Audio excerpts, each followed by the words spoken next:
చిత్తూరు జిల్లా గంగాధర నెల్లూరు మండలంలో కూటమి ప్రభుత్వం 2 ఏళ్ల పాలనపై ఇంటింటి ప్రచారం నిర్వహించారు.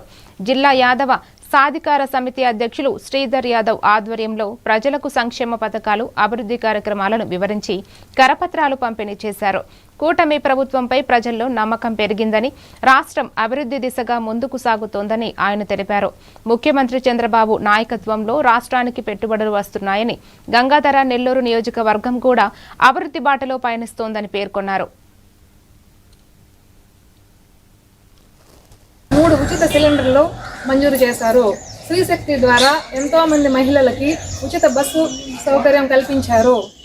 ఎన్టీఆర్ వైద్య సేవల ద్వారా అనారోగ్యం ఉన్న వారికి వైద్య సదుపాయాలు కల్పించడం జరిగింది.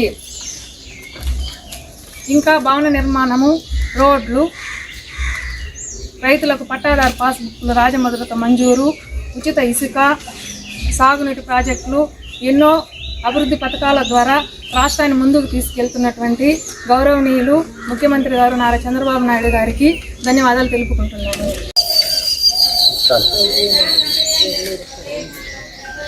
కూటమి ప్రభుత్వం 2 సంవత్సరాల కాలంలో సాధించిన సంక్షేమ విజయాలు మరియు ప్రగతి.